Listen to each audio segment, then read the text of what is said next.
سەرۆکی ئەمریکی جۆ بایدن لەگەڵ هەفتایە خۆی چینی شی ژینپینگ کۆم دەبێ ji بۆ گوت و پێشکردنا مژارên girîng di navbera herdû welatan de. Bi sedan koçber şeva xwe li ser sînorê di navbera Bêlarûs û Polonyayê de derbas dikin. Şerê Diyarbekirê yê Partiya Demokratîk ya Gelan Kongreya xwe li dar dixe û du hevserokên nû hildibijêre.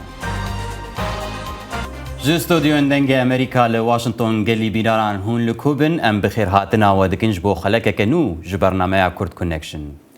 Li menîşewa canên dîlan îdemetan xweş. Joe Biden serokê Amerîka û Xi Jinping serokê Çîn li rojî duşemma kobinawayekî lotkeyî înternetiyan encam da ke têde dawayê li yektêgeştinekî baştiriyan kird li nêwan her du zilhêzê cîhan ke Biden bi perjînî parastin navî bird. Biden ke li koşkê spî li rûyî perdeyê televîzyon legal Jinping dua cextî li ser pêwestiyek lakirinawe û cêgirkirdinê peywendekanî kird ke bi hoî nakokiya we li barê bazirganî û Taywan gir jî têda kewtuwe. Biden wetî wa diyara berpirsyarîtî ême wek serkirdekanî Çîn û Amerîka dilniyabîn li wê çêvirikî li nîwan her du welatanman de lana dat bo milmilanî bi enqez yan bebî enqez. Dawya hefteya borî şandeke bilind ya Wezareta Derve ya Amerîka serdana Bakur û Rojhilatê Sûriyê kir û li wir li gel karbidestên Hêzên Sûriya Demokratîk Hesed û Meclisa Sûriya Demokratîk Mesed kom bû. Yek ji hevdîtinên şandeya Amerîkî li gel fermandarê giştî yê Hesedê Mezlûm Ebdî bû. Ji bo em bêtir li ser hûrgiliyên vê serdanê rawestin niha bi awayekî zindî ji Almanyayê Birêz Nawaf Xelîl rêveberê navenda Kurdî ya Lêkolînan bimareye.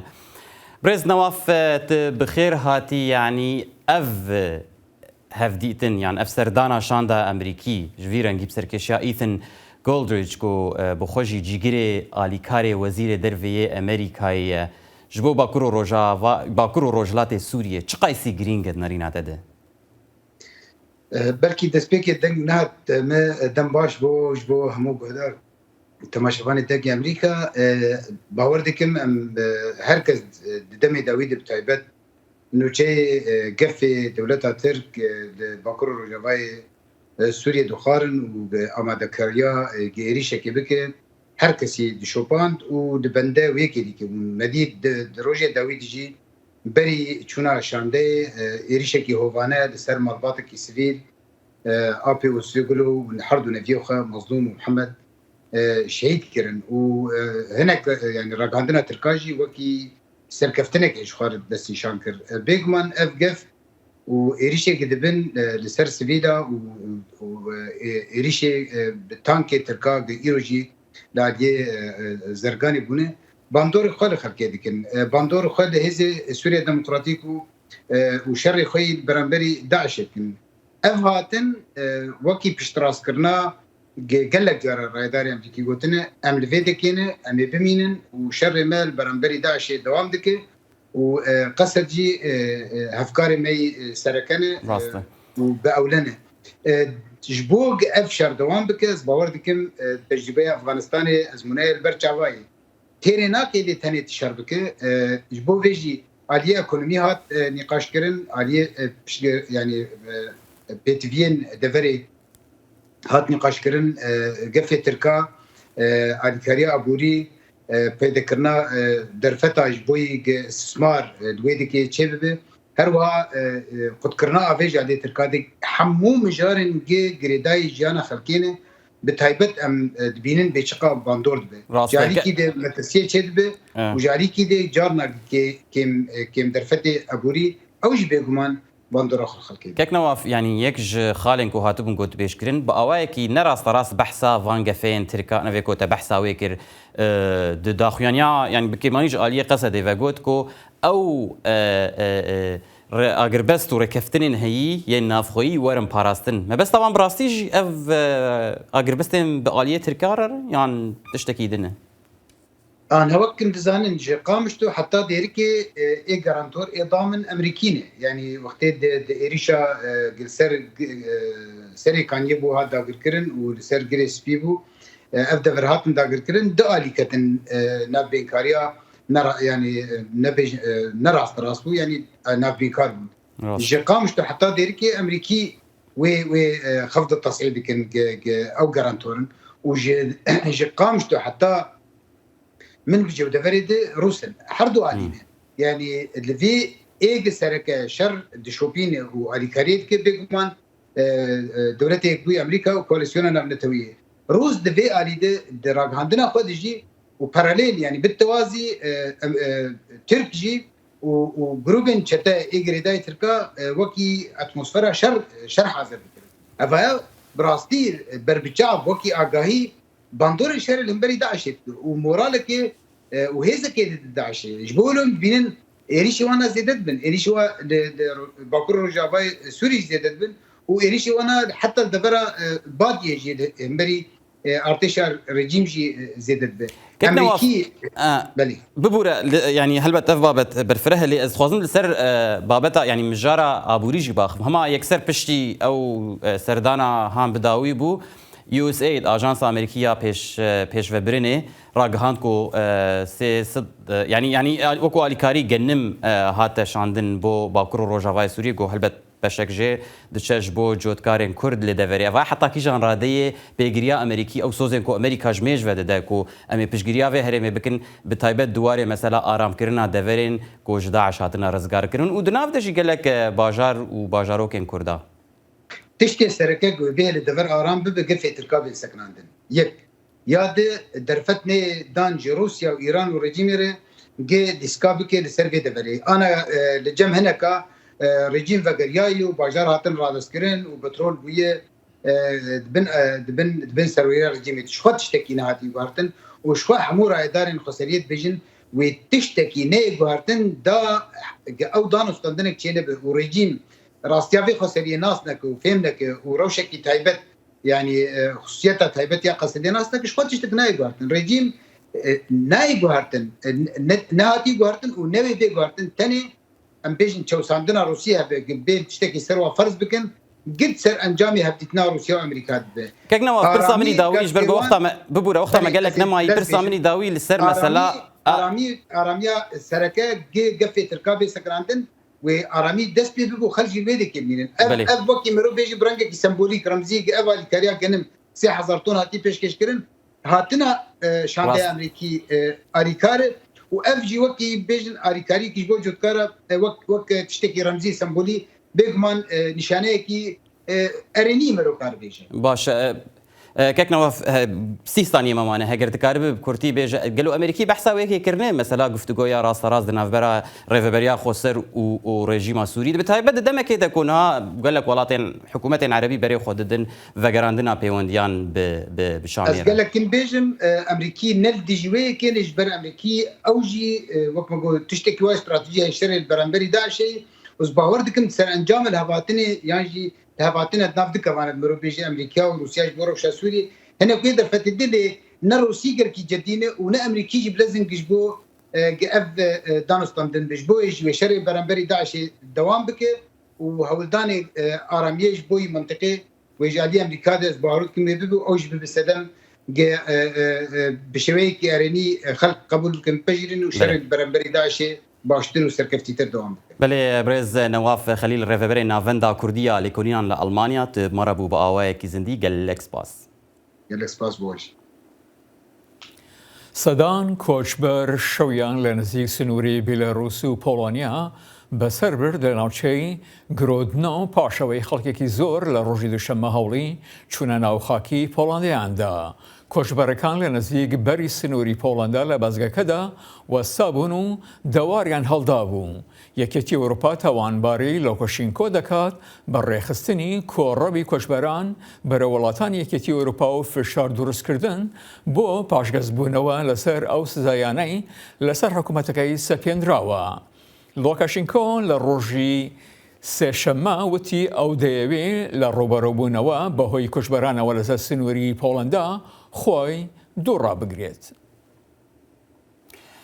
بله بینرین هجا شاغ باجار دیاربکری یه پارتیا دموکراتیکیا گلان هدپه با آمادبونا هفسروکا پارتی پروین بولدان کنگره خواه لدار خست و دو هفسروکی نو هلبجارد. بهتر آگاهی لجم پیامنیرا ما لدیاربکری خجیجان فارقین. Partiya Demokratîk ya Gelan ya Şaha Amedê kongreya xwe li dar xist. Di holek taybet ya dawetê de kongre dar ket û bi dehan kes beşdar bûn. Operasyonên ser HDP û girtina endamên wan dozên hember wan vebûne mora xwe li ser gotarên siyasetvanan xist. Siyaseta AKP û MHP dema ku biryara çokşikestina gelê Kurd, devgera gelê Kurd, HDP û siyaseta demokratîk girtin û vir ve eva 6-7 sal derbas bû. Di vî 6-7 salê hanê da tiştê ku nehanîne serê gelê Kurd, tiştê ku nehanîne serê HDP, tiştê ku nehanîne serê civaka demokratîk nebû. Hevseroka HDP Pervin Buldan jî beşdarê kongreyê bû û gotara Erdogan ya li Batmanê rexne kir. Wê got ê ku dibêje pirsgirêka Kurd nemaye heqaretek mezin li gel dike, pirsa Kurd pir mezin e û hêviya çareseriyê ye. İmralı'nın kapısının üzerindeki kilidi biz açmadık. Çünkü onun anahtarı مفتاح لسر دریه امرالیه مفن نکر. مفتاح د دست ودابو ودامه و ام به هفرا چون امرالیه. لهون نها وکیک و قد پیواجویا چارسریا امرالیه چه نبو به تفدگرن. نها هم و پروسه داد دکن، رد دکن. لو ما امجبر وی هلوستا و دبیجن هون دجمنه گله کردن. بله هون دجمنه گله کردن. هون دجمنه دموکراسیه نه. هون ناخوازن آشتی و دموکراسی لترکیه چه با. جبر کو ترسا ونداکرنا پوست بسر دلی و گرتیه. Hêjayê bîrxistneyê ku Erdogan li Batmanê gotbû ê ku pêvajoya çareseriyê bi dawî kiriye PKK, lê Pervin Buldan got ê ku dawî kiriye Erdogan xwe û neha dixwaze prosa îmraliyê kesên li wir erk girtine bi dadkirinê ceza bike. 2015 piştî heftê Hezîranê dest pê kir û heta îro berdema va 6 sale qet nesekinî evan êlîşa roh bi roh zêde bûn. Yan lê ne HDP'yî ne Kürt gav şibara naavêtin. Yani vega em li veka dengê Kurda dinêrin. Dengê Kurda ji dengê 2015 heftê Hezîranê zêdetir e. Yani vega hilbijatinekî çêv ve wisa bawerim HDP û seriya heştê belkî ser hep parlament zêdetir e wê bistîne serî 10-15 zêdetir e wê deng bistîne. Yani gelê Kurd vê baş dizane gava gelê Kurd gelê Kurd û muhalîf dostên hevalên Kurdan xwarêxistin neke ev faşîzm her roj bo rojê dê be mezin bibe. Bêguman rêxistinkirina HDP rêxistinkirina tevgera azadiyê îro ev parastin derxist holê û ev faşîzmeke têk biçe jî dê pê vê rêxistinê têk biçe. Ev kongreya jî ji bo vê çendê pîroz e. Na taybet kongreya Amedê hember faşîzmê da dê bibe bersivek mezin ji ber vê çendê jî ne tenê Amedê dê bitayîse her çarparçeyên Kurdistanê û dîsa aynî Türkiye'de de rêxistinek xurş Amedê gava derkev ji bo hemûn gelên bindest ji bo taybet jî gelê Kurd dê bibe mînakek dê bibe moralek mezin. Piştî gotaran serokên nû hatin îlankirin Zeya Çêlan û Gülistan Atasoy bûn hevserokên nû yên bajarê Diyarbekirê. Xecî Can Farqî, Dengê Amerîka, Diyarbekir. لەگەڵ کۆتایی هاتنی کۆنفرانسی کەشوو باینەتەوەی گرتوەکان یان کۆ26 وڵاتان بەدوای ئەوەدان کە دەست بکەن بە یارمەتیدانی بەرەنگاربوونەوەی جیهانی لەسەر بەرزبوونەوەی پلەکانی گەرما لەسەر زەوی. هاوکات زانایان لە دانیمارک بەدوای بەڵگەدان لە داهاتووی هەسارە گەرمەکەماندا بە لێکۆڵینەوە لە سەهۆڵی بەستەلەک لە ڕابردووەوە. لەژێر ڕۆناکیەکی کەمدا بۆ ئەوەی نمونەکە پیس نەبێت توێژێرەکان سەهۆڵە بەستەڵەکەیان بڕی لە گەشتێکدا بە درێژایی کات بۆ سیستمی ژینگەیی ڕابردوو. ئێمە هەوڵ دەدەین زیاتر فێربین لەبارەی ئەوەی ئەو ژینگەیە چۆن بوو، بارودۆخی کەش لەو کاتەدا چۆن بوو و بەکارهێنانی ئەو زانیاریانە بۆ لە داهاتوودا تێگەیشتن لەوەی چینی سەرەوەی سەهۆڵەکەی گرینلاند چەند هەستیارە بۆ توانەوە لە ژێرکەش بەهۆی مرۆڤەوە. ئەندرۆکرس یەکێک لە توێژەرەکانە لە ئەرشیوی کۆگای بەفر لە پەیمانگای نێلس بۆهر لە زانکۆی کۆپنهاگن. لەم کۆگایە نمونونەکان وەکەوەی کە پێشتر دەیبڕی لەسەر ڕەفەکان دانراون و چاوەڕێ لێکۆڵینەوە دەکەن. پارچە قوڕەبەستوەکان سەردەمانێک 1.5 کیلۆمەتر لە بنی چینی سەهۆڵی گرینلاندا بووە. زانایانی ئەمریکایی لە ساڵی 1960 وەک بەشێک لە هەڵدان بۆ دامەزراندنی بنکەیەکی سەربازی لەوێدا دەریان کرد شارەزایان دەڵێن ئەو نمونە قۆڵانە تەنها ئەوانان کە شایانی توێژینەوەن. هەموو پەیوانەکانی کەشناسی و پەیوانەکانی ئەتمۆسفێری بەفر و باران و تەمومش کە مرۆڤ لە 100 ساڵی ڕابردوودا ئەنجامیان داوە تازە پێویستە لە ڕووکاتەوە کاریگەری لەسەر گۆڕانی کەش هەبووە کەواتە ئەگەر بمانەوێت دۆخی سروشتی کەش و جیاوازی سروشتی ببینین ئەوە زۆرتر بگەڕێنەوە دواوە. بۆڤنتەر لە پەیماگای نڵس بۆهر بەشێکە لە تیمی جیهانی زانایان کە تەکنیکێک بەکاردێنێت کە پێدەوەترێت مێژووی درەوشانەوە کە ئاشکرای دەکات کاتێک کانزاکان دوایین جار تیشکی ڕاستەوخۆی خۆریان هەبوو. لەگەڵ خوێندنەوەکانی تر لەوانەیە پلەی گەرمی پێشوو نیشان بدات کاتێک چینی سەرەوەی سەوەڵی گرینلاند پێشتر توابووەوە. دەرەنجامەکانی سەرەتایی ساڵی 2020 وامەزەندە دەکەن کە لە 1 ملیۆن ساڵی ڕابردوودا ڕووی داوە. کرست وەک زانایەک دەڵێت ئەوە کاری ئەوانە بە جیهان ڕێکار و ڕێنمایی بدەن. ئا بەو شێوەیە زەوی کار دەکات. ئەگەر تۆ کاربۆنێکی زۆر بەردەیتەکەش زۆر گەرم دەبێت. تۆ چینی سەرەوەی سەهۆڵەکە دەتوێنیتەوە. تۆ بەر بە کاربۆنێکی شێوازەکانی کەش دەگۆڕیت و ئەوە بۆ ئێمە وەکو مرۆڤ ژیان زۆر زەحمەت دەکات. یان دەتوانین ڕێگایەکی جیاواز بگرینە بەر کەمتر لە کەشدا و ئایندە کە نادیار و قورس نییە بۆ ئێمە. هەر لە سەرەتاوە تا کۆتایی نمونەبەستوەکان لێرە فەرەتر 20 کیلومتر درێژ دەبێتەوە. توێژەران بە بەردەوامی لە یەخچاڵەکاندا بە ساردی لە ژێر پلەی 30دا ڕایان دەگرن. بەپێ توێژینەوەی کە لە ساڵی 2020 بڵاوکراوەتەوە گرینلاند لە ساڵی 2019 بڕێکی هەرە گەورەی سەهۆڵی لەدەستداوە کە بە ئەندازەیەک 1.5 مەتر و کالیفۆرنیا بە ئاودا دەپۆشیە. مەزەندە دەکرێت ئەگەر هەموو ئەو سەهۆڵانە بتوێتەوە ئاستی دەریاکان فەرەتر لە 6 مەتر بەرز دەبێتەوە.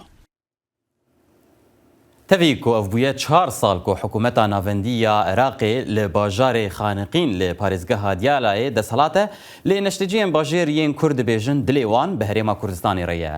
دە هەلبژارتنێن پەرلەمانیên مەهابووری دەژی دەنگدارên خانقینێ نونەرێکی کورد جی شاندن پەرلەمانە عێراقی.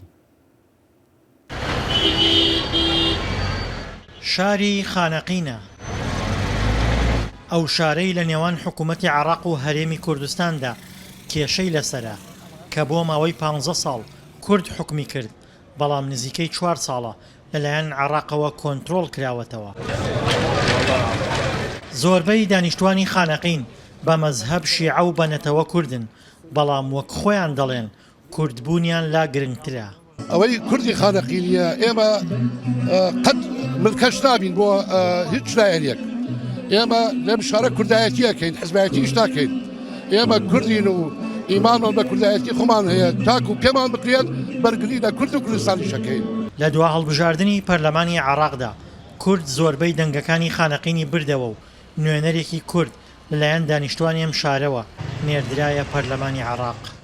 ڕەنگە هەموو شارەکانتر ئەو هەرستەکە لە لای خانەقینەکان هەیە لە لای ئەوان نەماوە چونکە ئەو زەعیفە بووە بەڵام خانەقین ساڵ وە ساڵ کوردایەتی و نیشتمان پەروەری لە خانەقین تاتێ نەوەی تازەمانیش پابندەوە پێ و زیاتر لە گەنجەکانمان زیاتر پابندن و نیشتمان پەروەری. زۆربەی ناحیەکانی دەوروبەری خانەقین بە شاری کوردستانی ناسراون لە کاتێکدا کورتیاندا بووەتە کەمینە بەڵام دۆخەکە لە خانەقین جایە و کورد هەر زۆرینەیە. ئەم هەڵبژاردنە پەیامی تەنها پەیامێک کە پێ بڵێن ئەمە نیشانەی کوردستانی بوونی ئەم شارەیە نیشانەی کوردستانی بوونی شاری خانەقینە ئەمە پەیامێکی ڕاستەقینەیە. یەکەم جار خۆ بوتم پێت ئەم شارە زیاتر لە سەرەتای دامەزراندنی شۆڕەشی لێەوە دەستی دڵسۆزەکان فکری دڵسۆزەکان وەکو کاک بەختیار و کاک جەبار و شانەی هەڵەوەی سوور و سیاست مادارەکانی تر توانیانە دەیان 1000 کەس دروست بکەن. خانەقین لە ئێستادا جۆرەها هێزی عێراقی و کوردیشی تێدایە هەرچەندە عێراق بەسەر شارەکەدا باڵەدەستە بەڵام هێزی ئاسایشی کوردیش لە شارەکە بوونیان هەیە. دڵشادەنوەر دەنگی ئەمریکا خانەقین.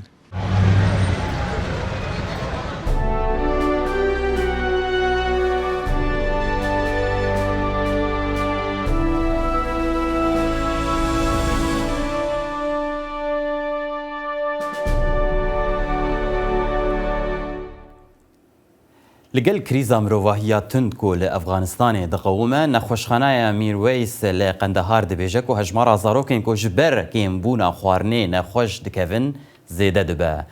دکتۆر محەممەد سادق پسپۆرê nexweşiyên zarokan yê bi ezmûna 38 salan dibêje ku di dema dawî de hejmara zarokên kêmî 5 salan ku ji ber kêmxwarinê nexweş dikevin li nav nexweşxaneyê zêde bûye.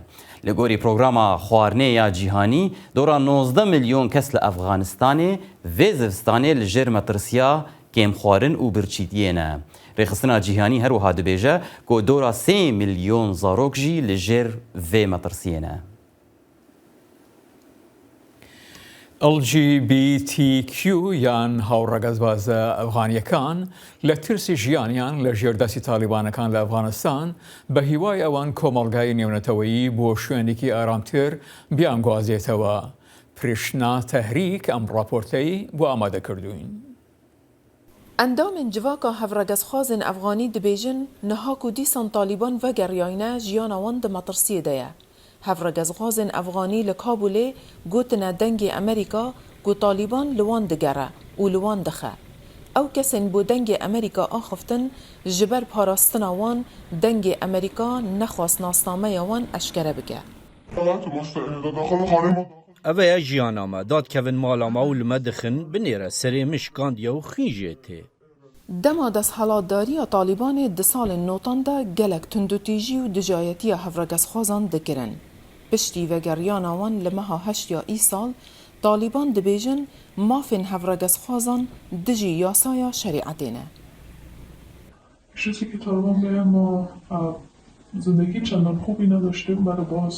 Ji berî Talîban jî jiyana me nebaş bî.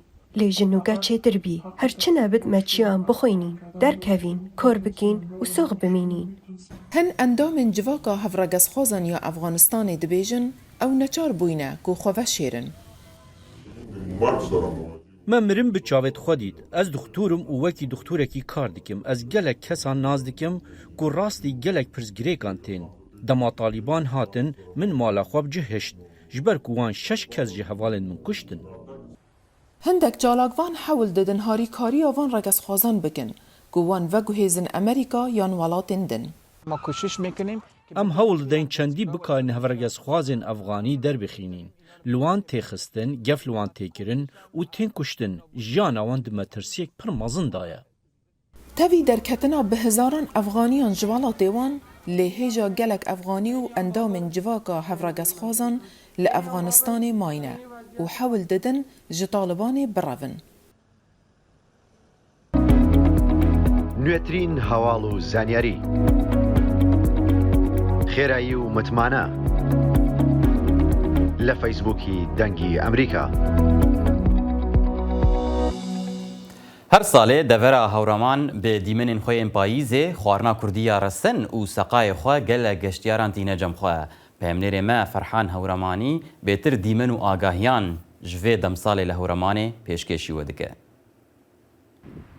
لە ناو وەرزەکانی ساڵدا پاییزی هەورامان دەبێتە جێگەی ژوانی گەشتیاران و بە ڕێژەیەکی بەرچاو سەردانی دەکەن. ئێستا پلەکانی گەرما دابەزیون.